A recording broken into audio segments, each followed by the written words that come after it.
Today I'm speaking with Leo Igwe. Leo, thank you so much for joining me today.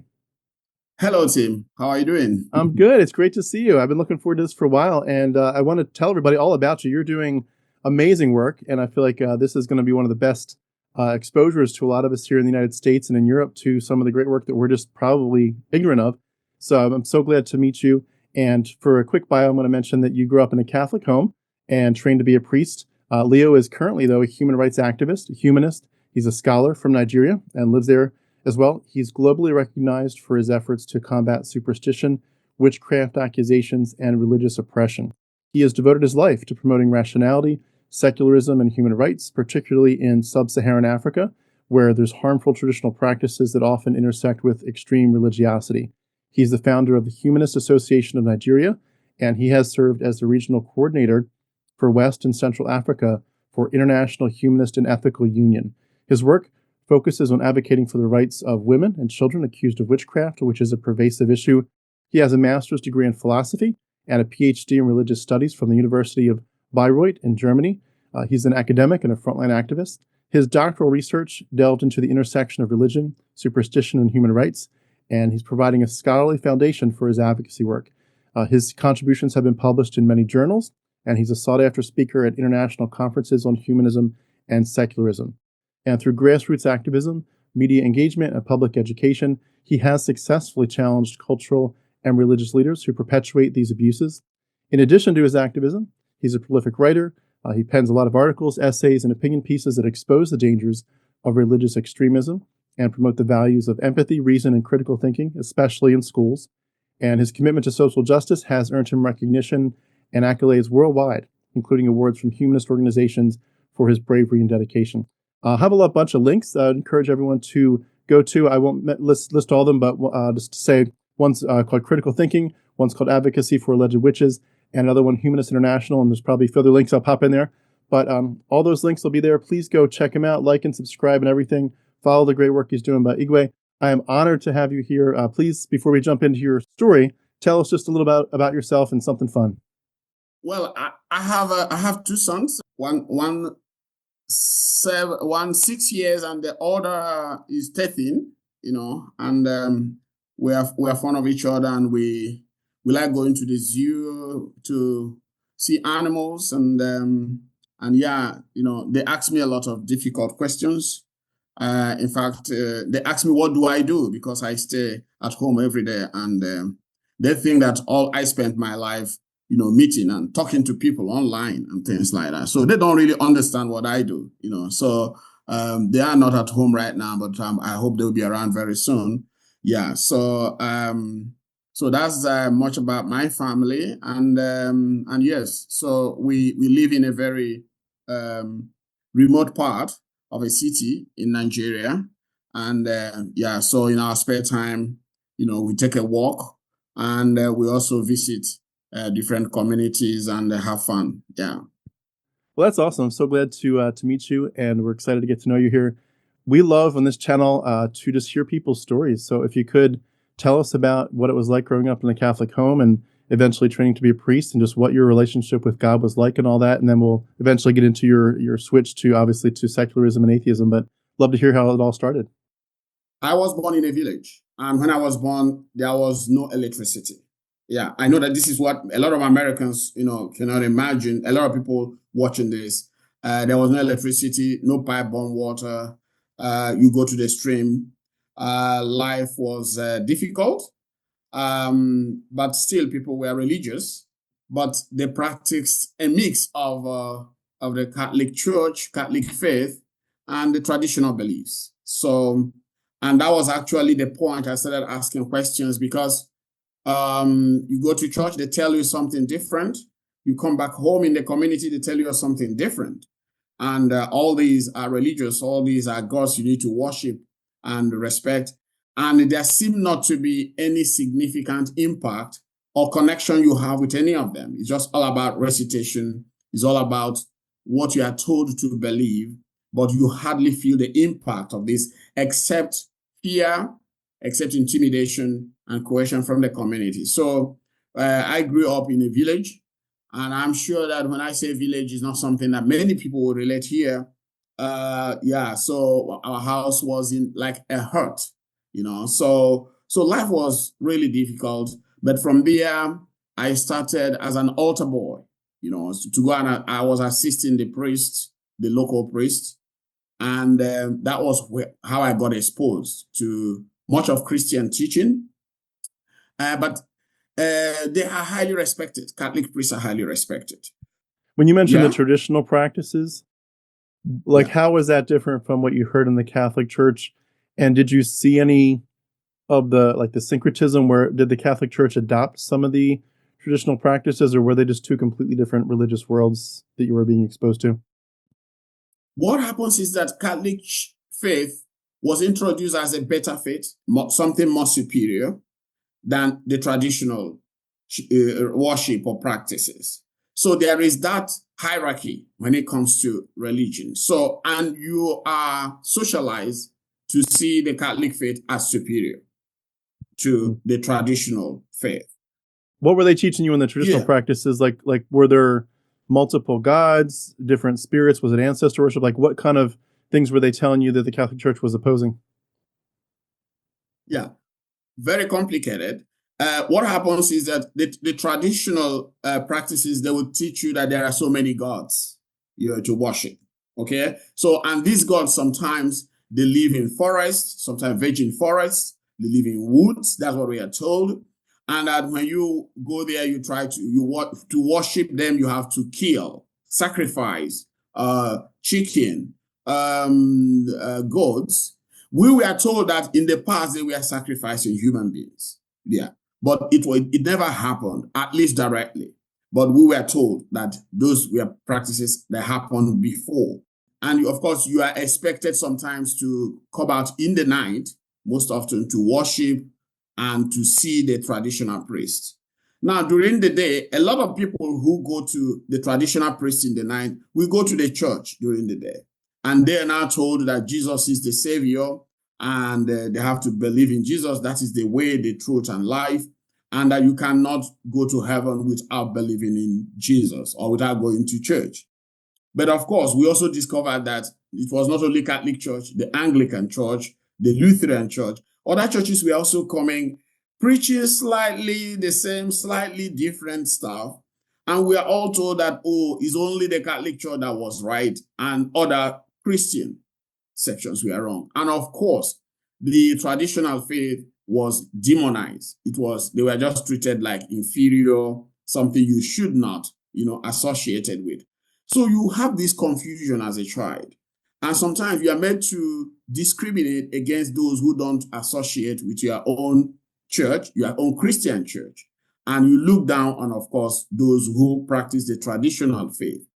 But it is a really difficult situation for a child because you know very well that in the evening, in the night, many of the people who attend the church will go and consult the traditional priest when it comes to some very local problems or disputes. They avoid the church. So you grew up in this environment where there were so many, faiths and beliefs and superstitions, and it's difficult to really know what to believe and not to believe. Did it seem like most people kind of made up their own combination, their own syncretism of what they like, a little bit of this and a little bit of that kind of thing? Exactly.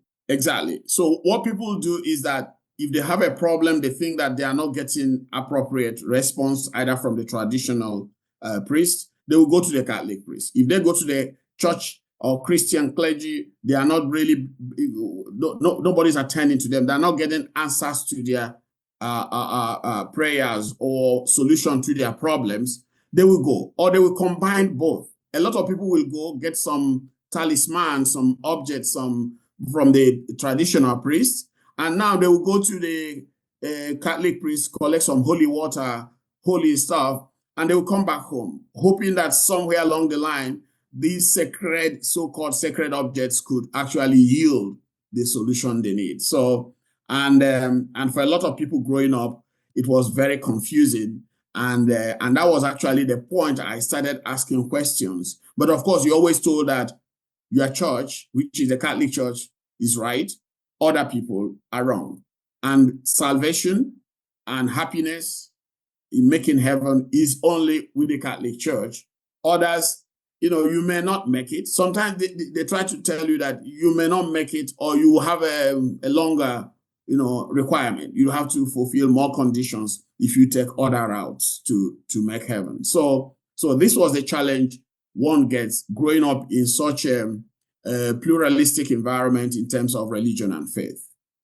When you were in that context, did you ever see anybody growing up that just totally didn't believe in any of it?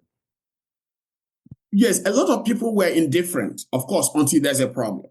Because these churches or religious traditional worship centers, we are not just where you go and pray. They are also where you take your problems to. Sometimes when you are sick, and of course, we didn't have very good hospitals growing up. So a lot of people, when they get sick for a very long time, there's always a tendency to spiritualize it. And for somebody to say, look, this is not ordinary illness. There's some people behind it. And you better go and consult the spiritual priest or the pastors or the Catholic. So people are indifferent. Many people are indifferent until they have a problem or they cannot solve. As long as you have all your problems solved, in quote, which nobody does, but you have at least significantly all your problems solved, you don't need the churches. And that is why those who are well-to-do, those who are rich, those who are widely traveled, many of them do not go to church, to the church or to all these places. It's mainly those who are poor and those who haven't the means, the wherewithal to attend to their needs. They are people who go from all these places and who get further exploited and further impoverished by the managers of all these so-called worship centers, whether they're traditional or Christian. So the churches were asking for a lot of donations, and were you seeing it like as the church was just getting more lavish, or were there individuals like pastors that were just becoming like a name it and claim it kind of thing, where they're driving better cars than everybody and bigger houses? Like how did that? Who was getting rich, and where were you seeing the money going? Yeah, you know how the way it happens. You come in a community of about 3,000 or 5,000 people, and they are to feed one person. So that one person gets richer than every individual because every individual is meant to feed the person. So the person will get more food than he requires, or get a better apartment. So they live off these poor people, because these poor people contribute a bit of their income, a bit of their agricultural products to feed this one man who actually should be fed by God. Yeah, who should be fed by God and who should be catered for by God. But of course, people don't see it because they are always meant to not say it, So they are meant to think it is their duty to maintain this guy who says he is God's messenger. He's somebody sent by God. And then God sends you no money. God sends you no clothing, God, no house, nothing. Just sent you empty-handed.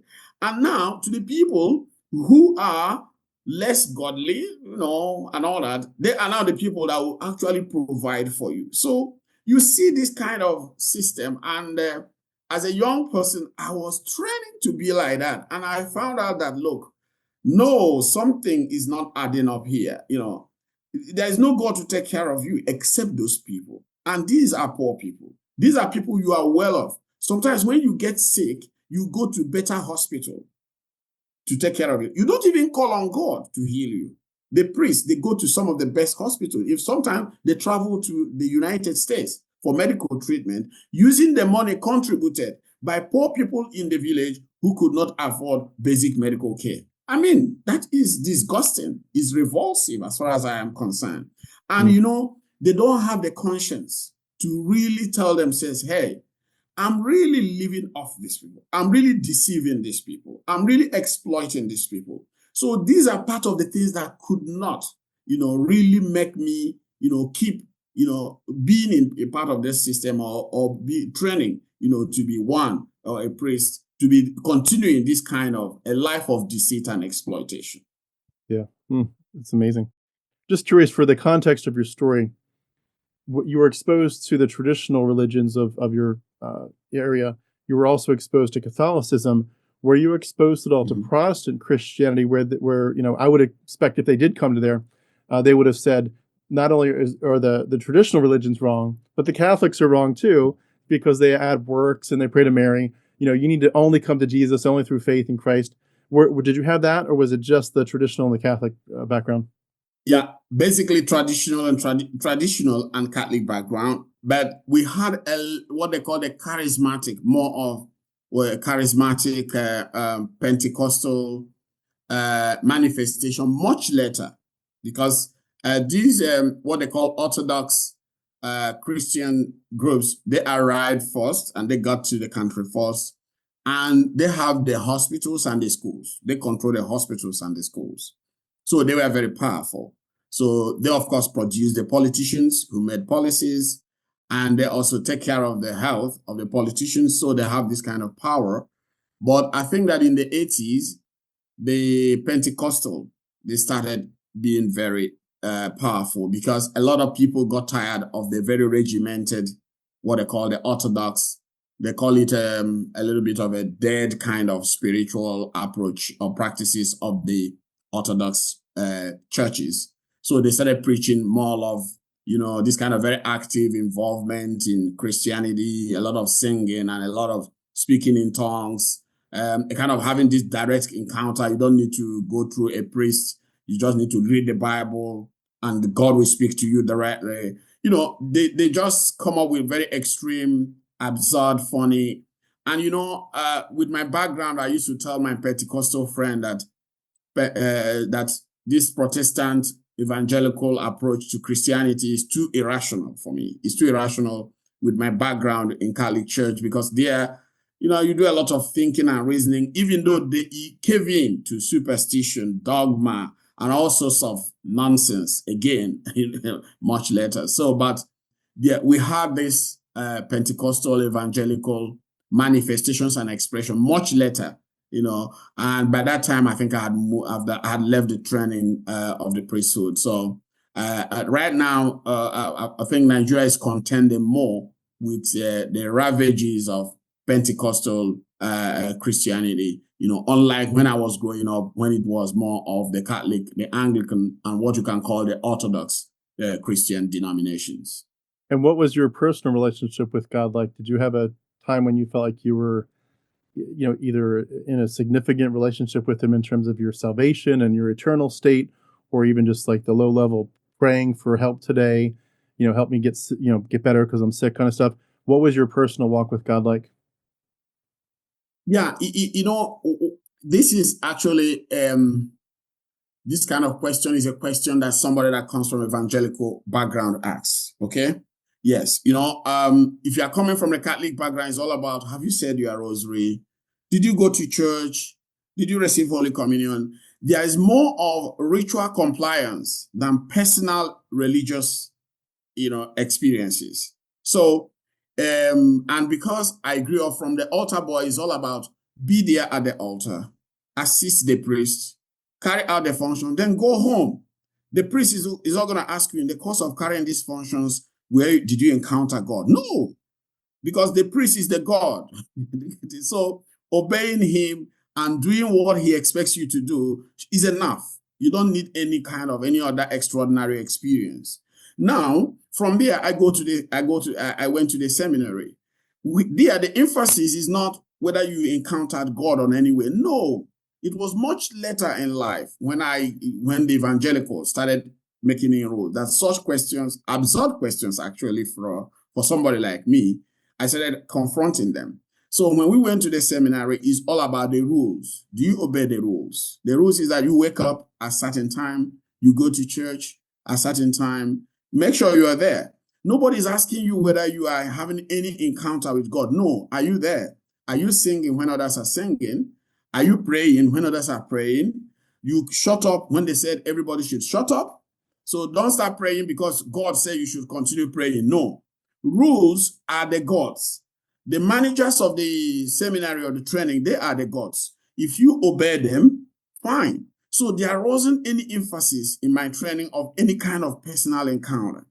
Now, what you also try to do is when I was going through the training, sometimes you try to meditate and think that maybe could you, in the course of meditation, maybe something speaks to you like Paul, Saul was going to Tarsus, and on the way, he had this kind of experience, they said, and God now said, "Why are you persecuting me?" In the course of my training too, there were moments where I felt, maybe could I hear anybody call out there and say, "Oh, Leo, oh, now you're gonna be my servant," and all that. I never heard it, So, but there were moments when you close your eyes, you pray, you were thinking that maybe you could have some kind of experience, Now, I never had that. But there were moments of course, I expected maybe somebody could talk to me. And again, you come to the church, you want to pray and reflect, you look around and you are thinking maybe you could have a special experience. Like, was it Samuel, or who was, or the mother of Samuel went to pray and a voice now came, that kind of encounter, or like when Abraham wanted to sacrifice the son, and there was a voice that comes from where, you read these stories. Sometimes you will be imagining whether you could also have a kind of experience, but none of that. But what happened was that, we started reading philosophy, which actually wasn't very, it's not a very good, it's not an enabling discipline when it comes to spirituality. So philosophy will ask for logical explanation, will ask for evidence, will get you to critically examine what you're saying or what you are going through. So the philosophy actually dampened even my hunger and quest for such supernatural experiences, and made me look at it as a futile exercise, or even a sign of some psychological problem, So, Well, in terms I of the think that theology, was though, how, like, did you expect to go to heaven? yeah, in the theology, of course, they were, they were teaching on philosophy and some theological subjects, but the philosophy will dampen whatever theological propositions they were making. They make it look stupid. Like now, we were learning theodicy, which is a kind of trying to understand justification for the existence of God. Then you will also learn the arguments to counter the existence of God by Bertrand Russell, by Kant, and by other people. So they will teach us the theological aspect, teach us philosophical aspects, and you find the philosophical arguments sometimes more persuasive, and sometimes you find that the theological arguments are just dumb and unpersuasive, But in But terms you of try your, not to. like, I'm trying to understand, Yeah. did you, even if you didn't have a personal experience with God, did you feel like you had a sense that you were in a good standing, that when you died, you would be with God in heaven, or at least that your time in purgatory would be very, very short? Did you feel like there was no threat of hell in terms of where you stood with God because of what you were doing for the church? Yeah, well, the thing is that the problem I had also was what I'm actually doing wrong that could disqualify me from heaven, from making heaven, because I could not actually figure out what I was doing wrong, because it was a very controlled environment. I obeyed the rules as much as I could, but after 2 years, so I was like, yeah, even if there was heaven, I could make it. I was telling myself, but I was growing more suspicious with my philosophical studies that there was no heaven and that I might be wasting my time and effort. So, in one breath, you want to make heaven, in another breath, you also want to make the best of the world. And you see, those are not too congruent, they're not always in agreement. One will want you to make the best of the world, enjoy your life, and they will say you are hedonistic, it's all about pleasure. Another one would ask you to be ascetic, deny yourself of the pleasure. So I saw myself at some point being drawn in two different directions. But my philosophical background was making me to think that I should not gamble, with this opportunity, and hoping that, okay, if there is heaven, after all, you made the best use of the earth, and all that. So, like I said, it was a struggle. just like I was growing up in the community where traditional and Christian Catholic teachings were preaching sometimes different things, you also find yourself at that level being drawn to, in different directions. And as a I was 12 years when I joined the seminary, and I left at 24. So as a young person, you always ask yourself, what if I'm wrong? And look at a lot of adults who actually believe these things, or claim to believe these things, or pretend to believe these things. So who am I? Teenage guy, 18 years, 20 years, you are trying to doubt this. Look at a lot of elderly people. So sometimes you're also sober. You are trying to be very careful not to really make a mistake. So, and of course, that takes a toll on your own energy, on your own ability to be who you want to be. And that was why after a time I said, look, I went to my bishop. I told him, let me go and think. I just told him, let me go and think, because I was so confused. I wasn't really sure which is which. This idea of, is there God, there is no God. I wasn't sure, because I was getting conflicting messages. The messages to tell me there is God were not convincing. Now, how do I explain so many things about life? I didn't have enough knowledge. So I just told my bishop, let me just leave this training. Let me just go and think, and hoping that, in the course of thinking, I might now, make up my mind and really know how best to live my life. So yes, I was in a dilemma. I was also struggling with both the theological and philosophical explanations and other existential questions, including, in that context, are you safe to ask those questions? Like, is there any threat against you, ostracization for asking those kind of questions? Like, I know that, people that are accused of witchcraft are in danger, but if you're just accused, if you're coming out as skeptical, is that safe in that context? It wasn't.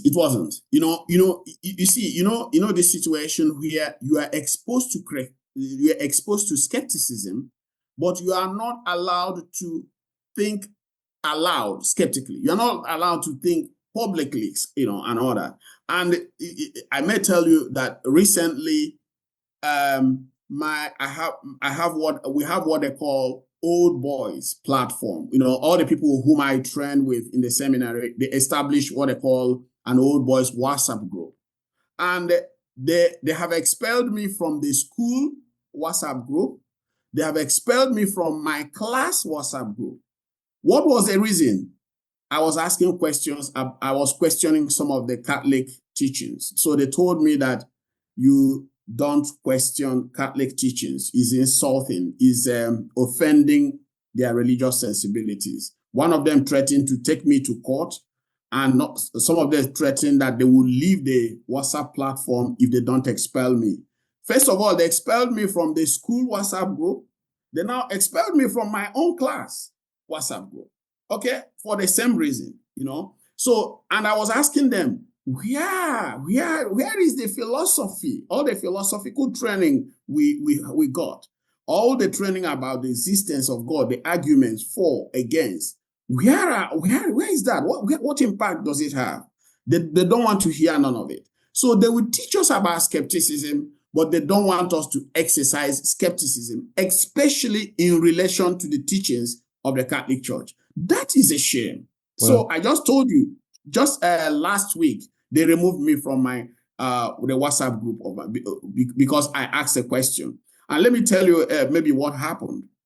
A Catholic priest shot and killed a member of his church. Okay? So I was asking them, what is a Catholic priest doing with a gun in the church? Because from what they said, there was this fireworks, 31st night, December 31st. People were doing fireworks. So one of them threw the firework on the priest. Yeah. So, and it makes this kind of very scary, noise. It blows up and all that. So the priest was so scared because he had a gun. He shot the gun at the guy, and the guy died.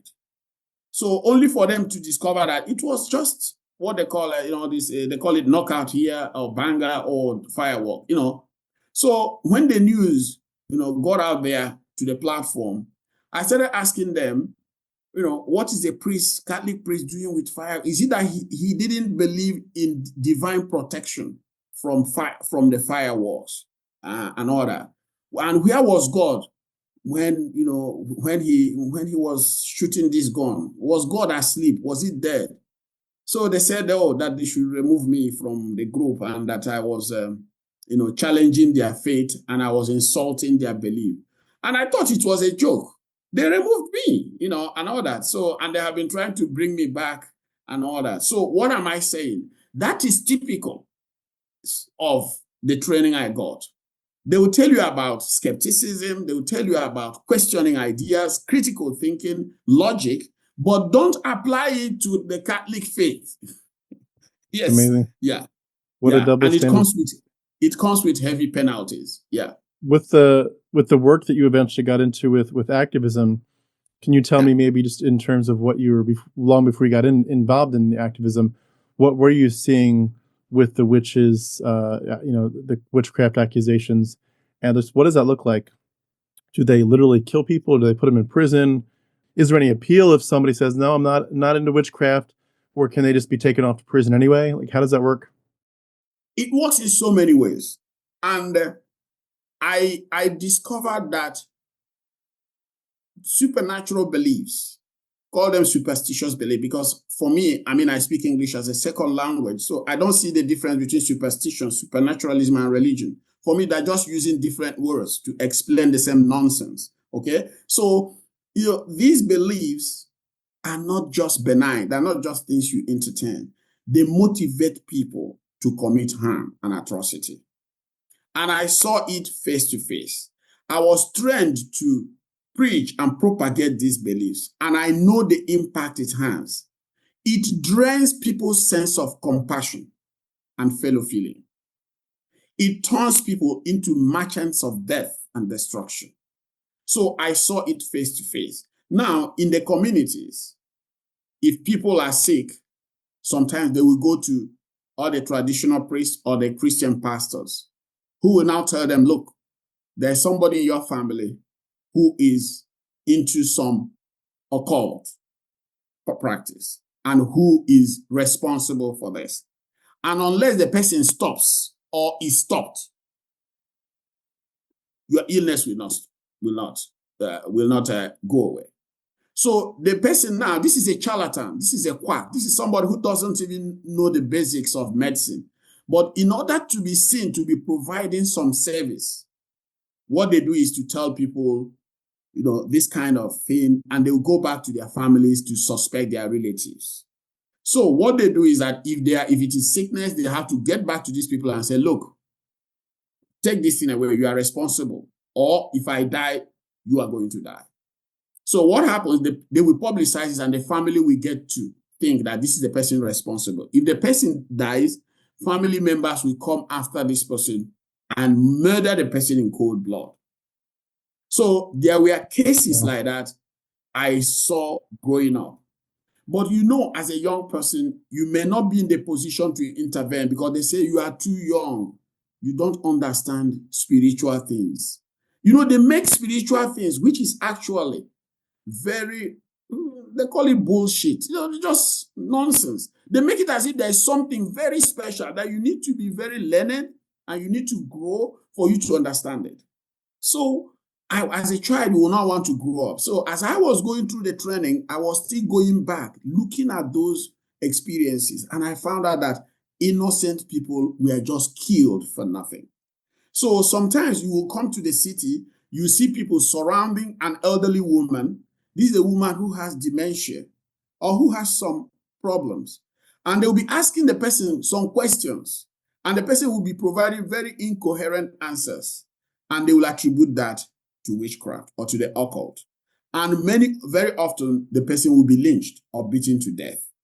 So, and now, over the years, I have been asking myself, is there any way or by any means, these people, actually, some people could actually be this?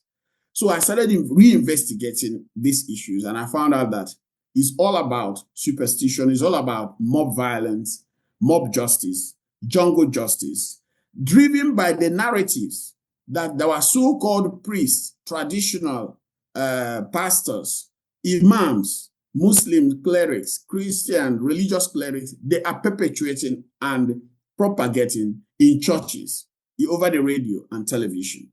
So it was when I made these connections, I now said, no, I must register my own opposition and I must come all out against anybody, perpetrators or enablers of this, of this. So that's the reason why, I had to get into what they call activism, because I could not just sit by and watch this also happen. So I want a situation where I send a message that the buck now stops at my table. So I now take up anybody, whether it's a Muslim cleric or Christian cleric or traditional cleric, who continue to enable this narrative that is being used to commit atrocities. In terms of the response, like have you had some people rally to your side there, or do you feel like you're more like a loner? Like what's the response been, and is there any sense of people on a larger scale actually being open to listening to what people like you were saying and to changing the culture and even passing laws to say this has to stop? Yeah, you see, the interesting thing is complex. Let me tell you why it's complex. We have at independence, that was in 1960, Nigeria inherited, of course, the cut and paste, the British law, and they call it the Nigerian law. Okay, and this law has a provision against witchcraft accusation, which was what they adopted in Britain post-witch hunt. Just to make sure that nobody makes accusation at all, because accusation is an incitement of violence and all that. But of course, the people who copied those laws did not even read them very well, because many of them actually believed that they were witches and they could be killed. Okay, so we have on our laws, legislations against accusation and witch hunting and persecution. But in the society, a different thing is taking place, okay? And because this happens to elderly people or people who are poor people in rural communities who actually don't even know the laws, so people get away with it. There has been so much impunity. So I was very encouraged to see those laws and found out that the law of Nigeria and many African countries is actually on the side of those who are fighting witch hunting and witch persecution. So that is number one. Okay, so then number two, now there were also the police and all the court officials. They believe in this, even though the law is against the accusation. So they are in a dilemma. So you just need to name and shame them using the provisions of the law for them to sit tight and now suppress their belief and try to work with you. So that is why our progress has been very slow, because where they want to stop us because they believe, we try to persuade them using the existing laws. But of course, they themselves are also in a dilemma because they don't want to take unpopular decisions, because there are situations where they think that if they rule against the accusers, they may be mobbed, they may be attacked, they may be seen as people who are enabling witchcraft attacks and fear or anxieties and all that. So they also try to be careful not to, get themselves entangled. But what we are doing now is, in 2021, the UN passed a resolution. So we take the UN resolutions, we take the laws, the provisions in our laws, we use it now to persuade the state actors, name and shame them and say, hey guys, this is what we have, but look at what you're doing. So with that, we are slowly and steadily getting slow and steady growth of our supporters and allies. But there are still a lot of churches who have made who has a lot of capital, or who has their power base on this narrative. So they don't take it kindly. And one of them in Nigeria is called the Liberty Gospel Church. The owner said she used to be a witch. She was initiated and she was a witch, but that she now came out of it and of course became born again. And she's on a mission to eradicate witchcraft and identify and exorcise witchcraft. It's something that sounds credible, believable in the community here, but it's complete rubbish. It's nonsense, okay? But with that, she's been growing her churches. So she sees the campaign we are doing here as a kind of a campaign to undermine her churches. So she has also been trying to undermine me and undermine our advocacy campaign, discredit us. But, it is a futile, I told her that she will eventually lose, because she operates in an environment where people believe so much in this. But I told her with time, people will begin to wake up, and people are really waking up, So we have a growing circle of allies, and all the signals out there, like we had, was it in 2022, the Scottish minister and the Scottish church, they came out announcing their apology, for the role the church played in the early modern Europe, the witch hunting in Europe. So what we do is that we used to point to those developments and say, hey, guys, the people who introduced Christianity, they're apologizing for what they are doing now. Can you please, learn from them and hurry up and catch up with them? Yeah, so there are still developments out there, the UN, and out there in Europe, that are also helping us in pushing and persuading these people. But it's difficult, but I think that, history will be or is on our side, and that our secular friends and allies will continue to grow.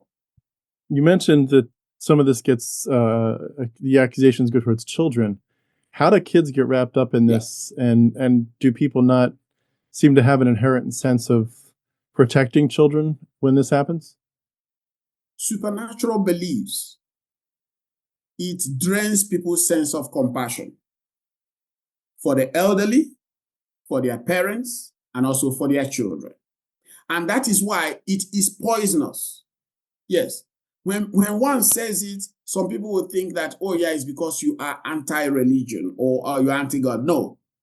In practice, immediately you get convinced from our experience that this child is demonic, is possessed by a demon, and that demon could destroy you or your family. It drains your sense of compassion for that child. And that is why ignorance is not just a disease, ignorance is toxic. So in this case, you see an innocent child who may have some development issues, which you don't understand because nobody actually goes to child psychology, takes a diploma in child psychology before rearing children. A lot of us, keep learning on the job, So out of ignorance, people misinterpret either a particular developmental issue a child may have or a disability. Children born with disability are demonized because they are believed to have been born with a curse. Yes, they were cursed, And with that, the person's sense of compassion, care, solidarity, fellow feeling is drained. It goes away. It's corrupted. It's poisoned. So this is what happens. And when it happens, mistreatment, abuse, especially very horrific one, could be unleashed. And that's exactly what's been happening with so many children, and it's happening also with people's aging parents. Imagine one's parents, your parents, they take care of you when you're young, when you're a baby. And now, when they're elderly and they're fragile looking and all that, you now start saying, oh, they want to kill you. One woman told me, I didn't kill my daughter when she was a baby. I was breastfeeding her. How am I going to kill her now? I'm aging and I have to rely on her, for some support. But you know what? Superstition does not only drain your sense of compassion, also your sense of logic and intelligence. People cannot reason well. Immediately superstition or supernaturalism sets in. It's really heartbreaking to hear these kind of stories. I mean, I feel like we talk on this channel quite a bit about religious trauma in general, Yeah, but wow, when you talk about that kind of context, the trauma is just off the charts. It's so heartbreaking. In terms of it is. like when you look at this, you said that you feel like some people are waking up. How much of a wave? Man, I'd love to imagine that it's becoming eventually a tidal wave. But like Mm, how much of a difference is it making? Are people still sort of glued to the old beliefs?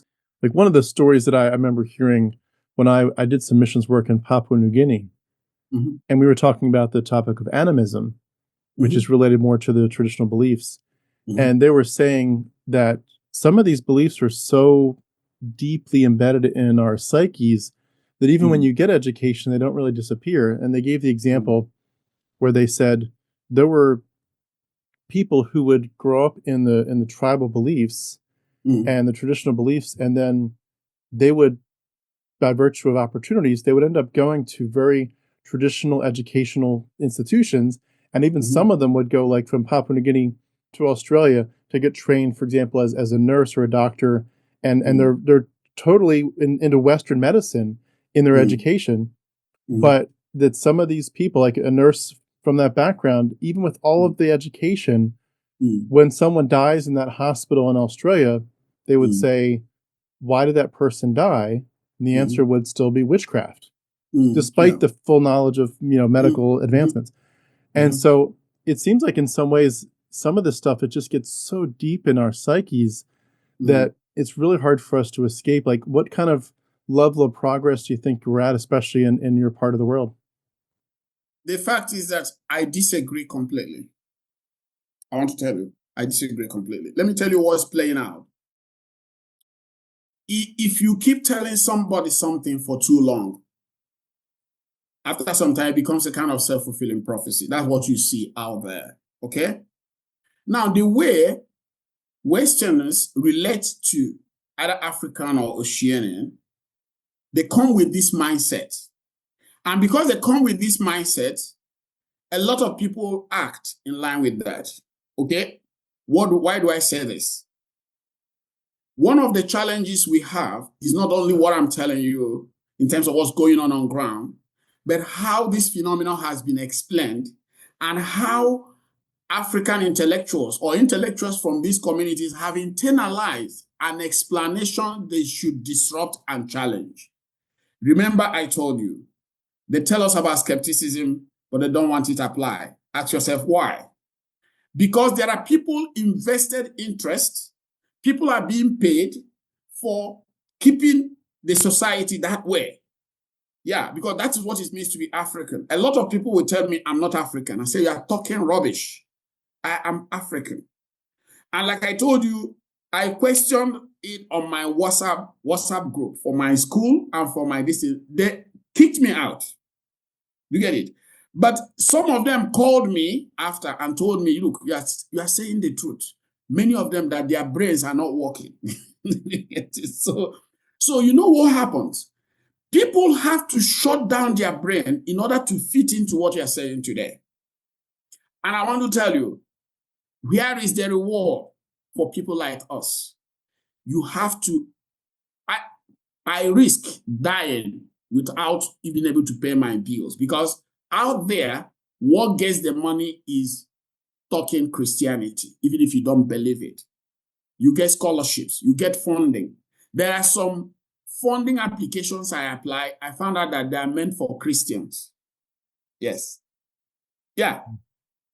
And a lot of my Western collaborators, they will tell you, you are challenging African beliefs. I said, these are not our beliefs. They're not, witchcraft is not our belief. They're not our term.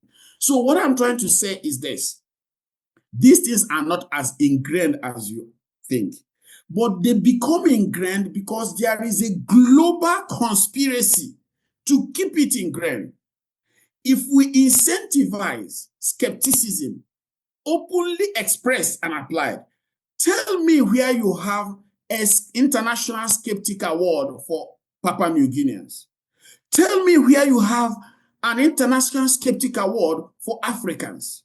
Tell me where you have Black Rationalist Nobel Prize. Tell me where you have Oceanic Skeptical Prize. Substantial money being paid for those who challenge these beliefs is nowhere. What do you have? You have Seventh-day Adventist church scholarship. You have Anglican Catholic Cardinal Award ceremonies. That's what you have. So the Westerners are indirectly perpetuating those narratives without knowing it. And I will tell you to their face, any day they institute Oceanic Skeptics in the Open Award that comes with significant money, you will now see that that nurse from Papua New Guinea has doubts, but she is trying to wager, trying to find out where she could express that doubt and be accepted and get legitimacy and approval. But do you know the impression we get from the West? Oh, it's only when you are African and you are magical in thinking. They say, yeah, that's the real African. Germans, we say, falsch is false, it's not true. By so doing, you are perpetuating the magical African. And you are telling Africans, look, if you want any international recognition, better, even if you are skeptical, be magical in thinking. So what am I trying to say? Things are more complicated than just thinking that those Oceanians are animist in thinking. They're not. I want to tell you that some of the most irreligious people in the world are Nigerians. They are Africans. Now think about it, team. How religious is this person who comes?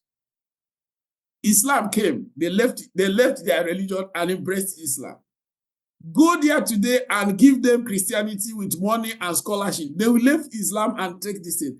Religious pluralism is actually a sign of irreligiosity. You know, people don't have clear sense of religion. When they can, I know somebody in Ghana, in the north, dominantly Muslim, in the south, Christian. She told me that she's a Muslim, but when she goes to the family relatives in the south, she goes to church in the south, she goes to mosque in the north. So can you tell me, has that person any solid sense of religion? No, it's just fluid. And it is fluid, driven by opportunity, driven by what people can get, by capital, political capital. So a lot of people will tell me, Leo, this thing you are doing, nobody will vote for you if you contest the election. Because who will vote for you? Those people who are paying lip service to religion. And they want to punish you for saying in the open what they say in secret. That is it. They have the same doubts. So what am I trying to say? Is more complicated than you are saying it. And this is a challenge I'm throwing back to our listeners and Americans out there. Institute Oceanic Atheist Award. Institute African Skeptic Award.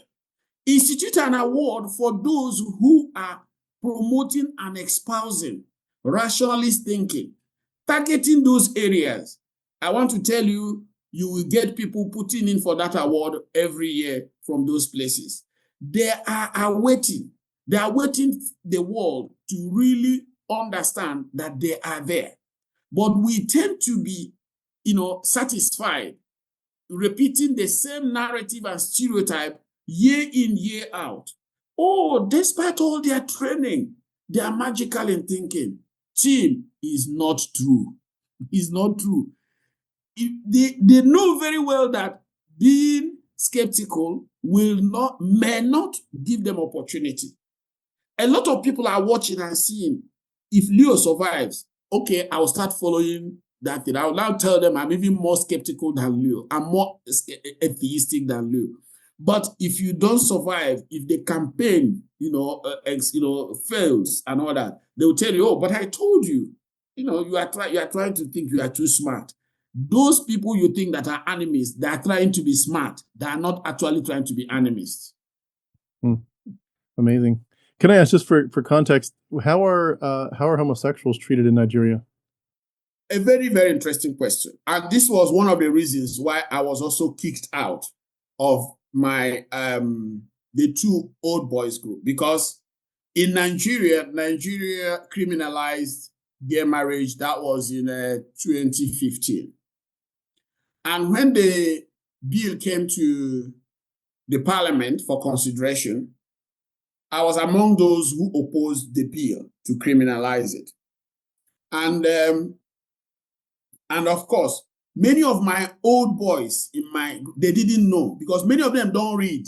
They are just hateful and prejudiced. They don't read. So they didn't know. So they were making some very homophobic, hurtful statement about homosexuals. I just wrote, I said, look, treat homosexuals with dignity and respect. Hell was let loose. Where is this one coming from? Are you sure he went through the seminary? Lock him up. Somebody, in fact, went to the extent of saying that he was going to instigate a police action and are going to take me to a jail where I will be brutally raped. A former colleague, we attended the same seminary, we were in the same class, said this on a platform. So now, but let me tell you, team, what you don't know. There are homosexuals in Nigeria. Even before anything, the word homosexual, came here. There were homosexuals, okay? But there's a lot of secrecy when it comes to people's sexual life, okay? Yes. So it's not something that you put the badge on and all that, just like you don't openly have sex, we don't have that, that kind of culture. It's secretive stuff. Now, people know that there are homosexuals. People know that. But for them, it should be done in secret. Yes. Or if you are using the technical language, it should be a subculture. I have a colleague of mine who told me, yes, we know they are homosexual, but it's a subculture. It should remain a subculture. I said, why? Why should it remain a subculture? So that is the question. So we know that. But now, their understanding of Christianity and Islam in this part of the world has now a kind of reinforced the prejudice to the point that they don't even want it to be a subculture. They even don't want it to be any culture at all. They don't want it to have any cultural space at all. So it is the battle. Nigerians and Africans are in an internal battle. First of all, by lying to themselves that there was nothing like that is not true. It's a subculture, like they used to explain. But now they don't even want to acknowledge it because they want to appear as if it is a Western kind of introduction. So we have that fight. So that when we meet together, like on that platform, we will not tell them, hey, are you saying that you don't know that there are homosexuals in our midst? Everywhere we get tensed. The best thing they do, they will remove you. In other words, just like they would tell us about skepticism, but they don't want us to apply it to the Catholic faith. They also want us to understand that there are homosexuals amongst us, but they don't want us to openly admit. Okay?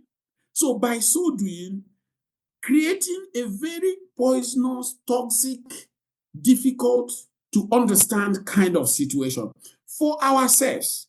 And by trying to make anything about acknowledging homosexuality or even calling for decent and dignified treatment of homosexuality, they are trying to westernize it.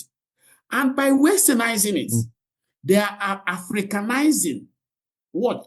Listen to what I'm saying. They are now Africanizing maltreatment, horrific abuse of homosexuals, which wasn't the case because it was treated as a subculture.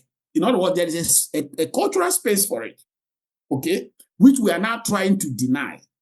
And we are now trying to toxify in our efforts to push away something that we could have, openly, rationally, and responsibly debated and addressed. But I will tell them, count me out. So that is exactly where we are now. So, but like I said, we are trying to see how we can begin to have that debate amongst ourselves. Let me also add this. Do you know that the people fueling some of this hatred are living in the US? Do you know that the people fueling all this, anti-party hatred, antagonism towards anything homosexual or anybody that is homosexual or gay? They are living in the UK. They are living in Europe. They are living in the US. Now, they will not express those sentiments right there in the US. But they will leave Africa because the economy is not good. They are smart. They will leave African economies and go scheme their way, and they'll be living in the US and all that. But from there, they will use the better economy of Europe to now keep funding homophobic bills, homophobic agenda, homophobic whatever kind of hateful campaign here. That's exactly what is going on. And I've heard as well as just regular people, Americans that have always been here. They've never perhaps even, lived in Africa at all, but they just visit. I'm thinking of a pastor out in Idaho that I'm aware of where he's gone, I think, to Uganda and pushed many times for them to push these bills, in Uganda for there to be the death penalty for homosexuals. And the scary part of it is for us as Americans, they're trying hard to eventually push it here too. It's going to take a while for it to be that aggressive and accepted in our culture, and hopefully it never does become accepted. But they're trying. A lot of Christians who are trying very hard to make the United States homophobic to the point that you are put in prison for it, and they're certainly trying to at least reverse the gay marriage, bill and so forth. And it's very sad. It's very, very sad to see it. And it's heartbreaking because you think, number one, of course, there's the collateral damage of people that are actually gonna, they're gonna be ostracized or killed or go to prison or something. But just like you said before, the compassion, it's like this religion has dehumanized people. It's taken away their basic humanity. And I do want to ask about the whole idea of safety. I know I'm asking there about homosexuality, but like, are you safe? Are your colleagues safe? I know about, if you could tell us about the Mubarak Bala situation, like, are people safe? And when they speak up, is there any danger that you are going to, in fact, go to prison just purely because you're asking the wrong questions, in their opinion? Because I'm asking what they think are wrong questions. Yeah. So I just want to put it in that context because my questions are right. Right. Yeah, your questions are absolutely right. Yeah. So you see, yes, there are risks. Okay. But, progress is not handed down just for free. You don't just get it like that. There's a price. That is why I think that's why I do what I do. Because we have to pay the price for us to make the progress, for us to correct these anomalies. Because what we have is an anomaly. I know. Do you imagine in a place where you are in a particular place where you are trying to say, okay, can we clean up this place? They say, no. Leave us with our dead. They will open the gate and push you out. You are trying to sanitize a place. They say, no, don't sanitize it. We are happy with all the deaths, the stench. We're happy with all the gutter, all the squalid conditions. We say, please, this place is dirty. They said, no, we are fine here. Can you get out? They'll now expel you. Get it? So that's exactly what is going on. Yes, it is going on in terms of our understanding of homosexuality. Is it going on in terms of our understanding of religion, and religious issues and propositions? Is going on in different sectors, of course, when we come to witchcraft. So are we safe? We are not. But we can work hard and make it safer. some people have to pay the price. Like I told you, over the years, a lot of people prefer to ignore the issue of witch hunting, because they didn't want to get into trouble with witch hunters.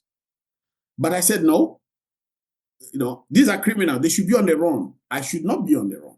So it's like a tug of war. That's what we're doing. So we have to do everything. And that is why anybody who supports what we are doing should reach out to us and show us support. Because the world we are trying to create is something I think is not just for us alone, it's for the coming generations. So, and is related to the case of Mubarak Bala. Okay? Yeah. First of all, he left Islam, which according to what they said, if you are born into a religion, you should not leave. When I heard it, I was shocked.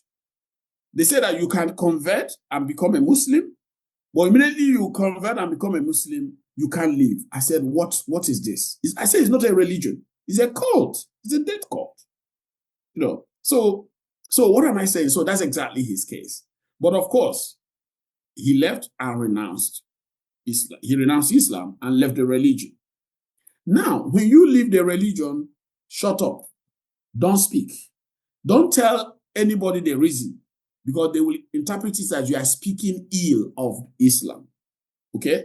But Islam should speak ill of homosexuals and speak ill of a lot of people, non-believers, but don't speak ill of Islam. Can you get it? Can you see it? I can't get it in my head. I don't know whether you do or our listeners do, So that's exactly the situation. So when he came out and started saying what he thought was wrong with Islam as practiced in Nigeria, they said he was committing blasphemy.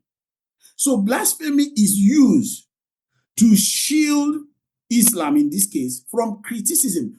You can't say what you think is wrong with Islam. But Muslim scholars will say what they think is wrong with others, women, homosexuals, and all that. So, and that is where Islam as practiced in Nigeria is out of sync, not only with 21st century, but with humanity at large. And that is exactly what got Mubarak Bala into trouble. And of course, when they came, they disappeared him. They didn't tell us where he was, because they were trying to put pressure on him for him to recant. You say what you think, honestly. Now, they use force and intimidation so that you now recant and say, okay, sorry, that thing I said is not true. In other words, you now went back to lie to yourself. So Islam as practice encourages people to be lying to themselves, not for people to be saying what they think. And that's a shame. So that's what they did for several months before they now allowed us to have access to him. We got him some lawyers, took the case to court, and he said, look, if they eventually throw out that case, that there will be riots in the courtroom and they could actually kill the judge or the lawyers defending him and kill himself, and they will also kill him too. So he now pleaded guilty, according to him, and all that. And there was this celebration. Somebody was coerced to say he was guilty when he was not. And people were celebrating it as victory to a religion. I mean, come on. So now, we now went on appeal. The sentences were reduced, and he was released. Okay, so that is where we are today when it comes to his case. And of course, you still cannot say what you think about religion. And as long as religion retains this facility, it will continue to be inimical to humanity, human progress, and development. And it does not matter if you want to call me Islamophobe, you can. Or call me whatever phobe you want. That's fine. But you are encouraging people not to say what they think about a particular religion or an idea. You are an enemy of humanity. You are an enemy of progress. You are an enemy of civilization. And we should just say it as it is. And this is exactly where we are, as a country, as a generation, and as a continent. Do you feel like you're in danger at all of being put in prison for your stance? Yeah, of course. Of course, they have threatened me. But you know one thing, Tim, imagine people are pursuing you and you run into your house. What else are you going to do? Nigeria is my home, So they are threatening me at my home, and I will have to contend the threat. Yes. So the thing is that we have to understand that some people have failed in their duty, are failing in their duty. That's why those people who are threatening have power. They have power today because some people failed in the past. They failed to do this job we're doing today. There are people somewhere in parts of Nigeria, somewhere in parts of Africa, somewhere in parts of Asia, somewhere in parts of Europe and America who are not doing their job, who are caving in to fanatics, who are telling us that Islam should be treated with kid gloves, we should be pampered. They are the people enabling the threat. And I want to assure you, never you think that you don't have Christians who feel the way some of these Muslim fanatics feel here, and who will feel like either beheading or torturing or killing or imprisoned those who defend homosexuals or the equality of believers and unbelievers. But over the years, some hard work has been done right there in the US, and it's being done to let these people understand that your anger as a result of your belief is your business. And if you express it openly, you go to jail. You go to jail. You get it? Now, it is the work. So some of the things you are enjoying, it may not be perfect, but some of the gains you have made is because some people have been working over the years. But here, they're not doing the work. And that is why, like the likes of Mubarak, we go to jail. We'll be in jail. We'll be disappeared. And somebody came openly online and said, look at me. If I see Mubarak, I will murder him. And nothing happened. And don't forget, if you have been following cases in Nigeria, a young girl, Deborah Samuel, made a remark on a WhatsApp group, which they said was offensive. And schoolmates went to her hall, kidnapped her, beat her to death, and set the cops ablaze. It happened in Nigeria. Okay? Shortly after they jailed Mubarak. That was in 2022. So what am I saying here is that this is because some people have failed in their duty, or some people are doing the wrong things, and so wrong things are happening to us. But we cannot resign to it. We must fight back, because don't forget, this is the only life we have, and the gods are not there. Remember, if they were there, they would tidy up their houses. Islamic house of Allah or the Christian house of Jesus. But they are not there. And because they are not there, we have to redouble our efforts. We have to do what we can do as human beings, and again, what we can do as gods. Yes. Because if we think the gods will do it, they're not going to do anything. So their own undone work, we have to do that. We also have to do our own work as human beings, so you can see the task ahead of us. So, and it is because this work is largely undone, or those who are doing it are doing the wrong thing. That's why it seems that we are where we are today. Otherwise, tell me why we cannot go around, say what we think, produce the best ideas, and enjoy this short life, we have here on earth. Yes. So, and that's exactly what we are trying to do. Is Mubarak in a safe place in life at this point, or is he in danger of going back to prison? If you ask me, if I'm to speak, and which I don't want to speak on behalf of those on the other side, they will want to see him go back to prison, of course. Or they want to see him shut up. Because, look, Tim, it's not like these guys, they really want, when they see you, they sort of look at your face and put you into jail. No, they don't want you to speak. Yes. Because, they are so insecure in the lies they have told them over the years and all that they are afraid of anybody opening his or her mouth to say anything critical or to the contrary. So for them, he should better keep quiet. He shouldn't say what he thinks. I think that he will be fine. Okay? But it's not being fine. That is peace in a graveyard. You can't stay in a place like Nigeria without saying what you think is wrong with religion, because religion permeates and controls most of the things. We are fighting here. The ISIS and the Boko Harams and other jihadist groups, they are beheading people, they are kidnapping people, they are raping women, they are kidnapping schoolgirls, and you now keep quiet. And when they do this thing, they will tell you, La ilaha illallah Muhammadur Rasulullah, that they will tell you that there's only one, there's no other God but Allah, and Muhammad is a prophet. They use this slogan to Islamize, to religiously legitimize their act of horror and their act of man's or inhumanity to man. So, and you cannot just keep quiet because, they will come after you. They will come after you anyway if you keep quiet, because, we'll just have to do something to beat back the thing. So, is he in danger? Surely he is. Okay? But he is now responsible to see how he could manage it going forward. Is he going to stay here quiet, semi-quiet? That's a choice he has to make as a free human being. Is he going to go overseas and work from there? That's a choice you have to make. But I tell everybody, we're going to fight this, because if we don't fight it, we might find out tomorrow that the situation will be far worse than we imagine. So we have to, because like I told you, what we enjoy today in the US or in many parts of Europe is the hard work some people did in the past and are still doing as we speak here.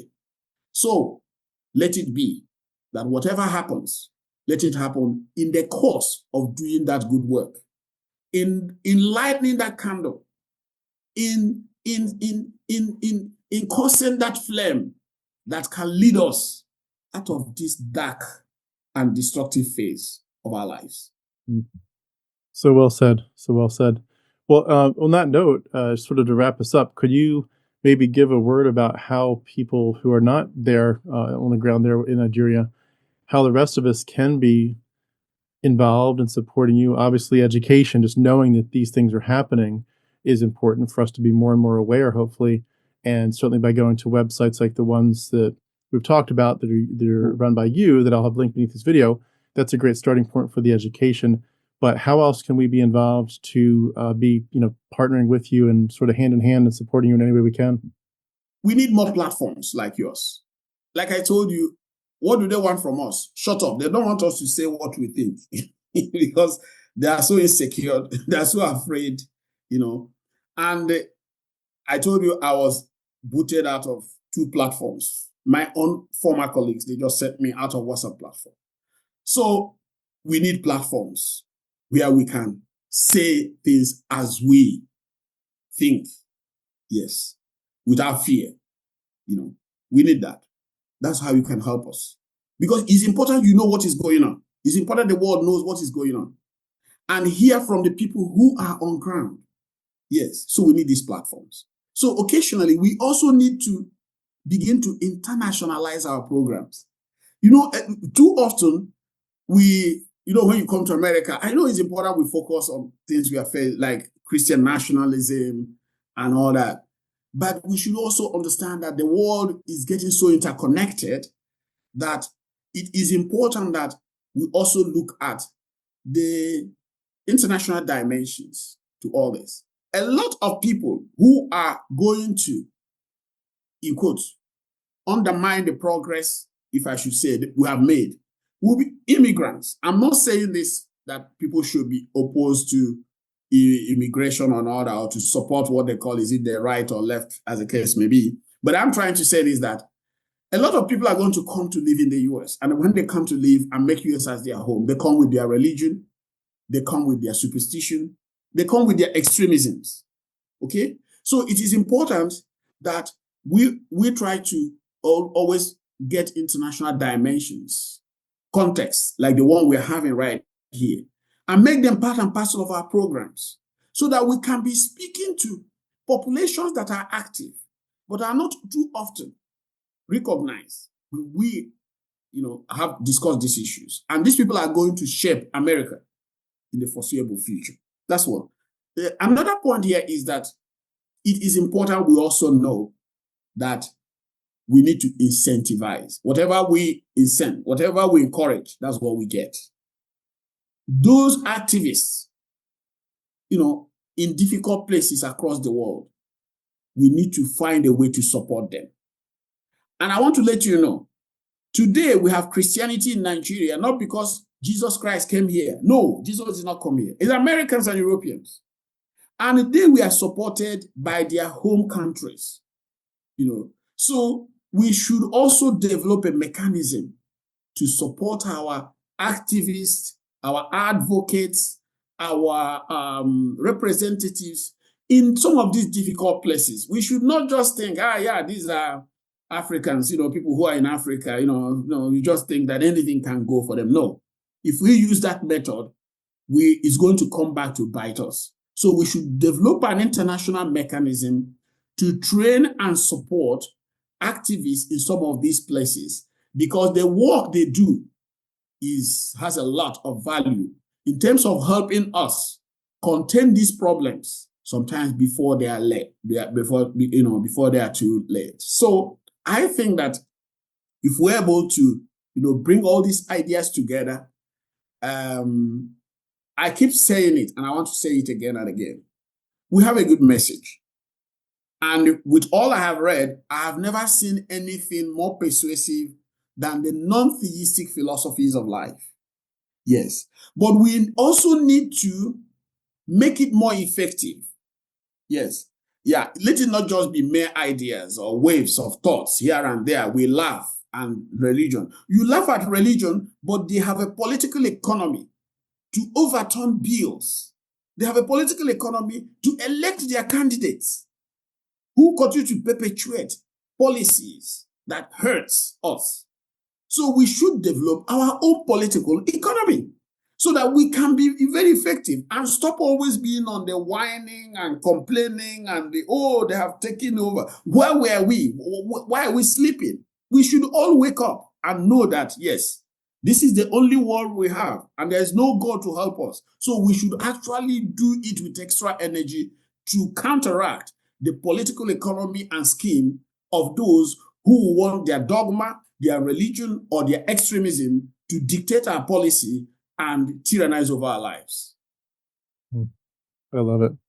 I love it. I love your emphasis too on throughout our interview, the idea of being able to speak up publicly and criticize religion, to espouse skepticism, on the positive side, but also on the negative side to say religion is truly hurting our world. And, the idea of people shying away from public blasphemy or saying things that are considered heretical to certain people, like that should be one of our, I think, biggest platforms and our messaging is saying, we are not afraid. We will not be intimidated. Religion is toxic, like you talked about. It's erroneous. It's based on mythology. It's hurting our progress. And just like they feel like they can speak up and say, you atheists are wrong, wrong, wrong, we're allowed to also speak up and say, well, you Christians and you Muslims are wrong, wrong, wrong. Your worldview is horrific and it is hurting us. Yes. And there should be equal voice. If we're truly going to be a democratic world where everybody is represented, then every voice should be heard. And the ideas should be debated, and there should not be a silencing of those who dissent. And it's been one of the biggest concerns, I think, for those of us in the United States because of the Christian nationalism you mentioned. But this is really a global issue. We need everywhere. I mean, whether you're talking about things like the Charlie Hebdo stuff in France a couple of years ago, the idea, if you make a cartoon of Muhammad, you're going to get, horrific things happen to you. If you speak out against Islam or Christianity in Nigeria, you're going to go to prison for it. And I think it's coming. I think it's coming to the United States. It's not here yet, but I think it's very possible that the day will come. And there's a verse in the Bible in the book of Esther, and I don't quote Bible verses because I love the Bible, just because it's in my head. But you remember in that story in Esther where Mordecai is saying to Queen Esther, basically, don't be complacent just because you've been elected queen or chosen queen by the king. God has put you here for such a time as this. And I know we don't believe in that God, but in that worldview, it's like you are here for such a time as this, Esther. And if you don't act, bad things will happen.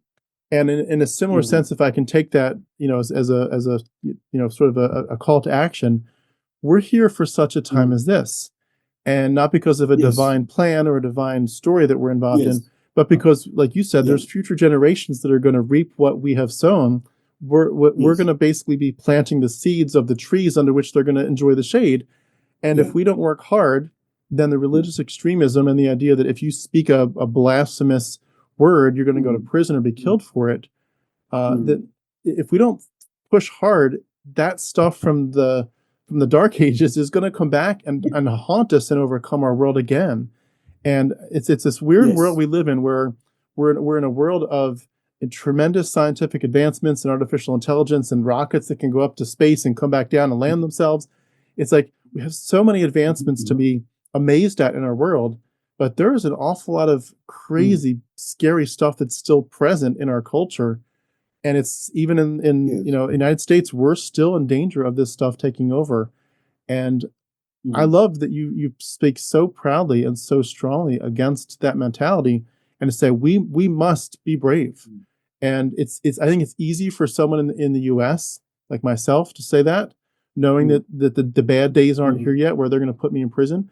But I also believe that the days could come. And it's like if you want to fight for that, and at least fight for your children to not face that outcome, then you have to speak up today.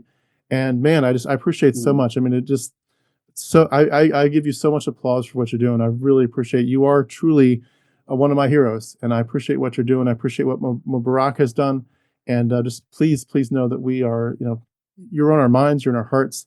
We're wishing safety for you all, and hoping that you can make waves that eventually, end up on a grander and grander scale, especially to the point where hopefully someday countries like Nigeria and Uganda and these other countries that we know that are doing horrific things to homosexuals and to witches, that they eventually rethink this and say, this is our family. This is our flesh and blood. These are our brothers and sisters. Yes. We're literally hurting our own family, essentially. We are one big family, and we're willing to do horrific things to our own brothers and sisters, and to have a reckoning and to say, what have we done? What hell have we wrought on our own world for the sake of mythology? Is it not time to outgrow it? Is it not time for something better? Are we not better than this? And I think a lot of people, eventually that's going to catch on, but we do have to fight for it. So I appreciate what you're doing so much. In terms of wrapping up, did you have any final thoughts of anything that we didn't talk about yet that you wanted to add? And then if you could give us a parting thought, give us a final thought, and we'll have that be the final word today. Well, my final thought is, I've always been asking myself, in the face of all this extremism, dogmatism, fundamentalism, wastage of human lives, sacrifice going on, not just in the name of religion, but also dogmas, political dogmas, as we've seen in many parts of the world. And you see human beings just being wasted based on one's insistence in either a particular political ideology or political arrangement. And you just see human beings just reduced to ashes or something like that. Of course, it hurts. But I've always asked myself, what is it that could help on the long run? Because we may not have what it takes to confront this. And I came up with the idea of critical thinking in schools. We have to pay attention to how people are educated and schooled. And school is not just only in the formal sense, but the informal sense. I have two boys. And I know that we have the family school here with sometimes voices from their grandmother, my parents' wife. We also have the teachers in the schools educating them. Then my wife takes them to churches where they also occasionally where they also tell them a different thing. So sometimes when we're having discussions, you see so many ideas going on in their minds. We have to pay special attention to education. In fact, we have to come up with an educational master plan. In other words, invest a lot of resources in trying to promote and foster critical thinking-based education. Because as long as people are ready to begin to question idea and understand that it is okay to question, like what we're trying to do in Nigeria, we want to have a prize for students who question. We have to institute prizes. Like I told you, we need to get prizes and get people rewarded for being skeptical, for being rationalists, for being critical. We need to pay attention to that. And I think that if we can do just that little, we might be planting and sowing seeds that can help us weaken the grip of superstition and extremist ideologies, both religious and secular, on the minds of present and coming generations. Well said. I love it. I love it. Well, thank you so much, Leo. It's been so good to finally meet you and to touch base with you. I'd love to do this again sometime. I've got some roundtables where I'll have several people, and I've got some topics I'm thinking of that would be great to have you join us for. But this has been great to sort of kick us off. And again, for everyone that's been watched, please do check out the links beneath this video. Support Leo and his work in any way you can. And please just, if nothing else, share the word. Share the word that what great things he's doing, and the importance as well as the danger. I mean, literally, we're talking about women and children being horrifically attacked for this, and it has to stop. And we definitely need to do our best.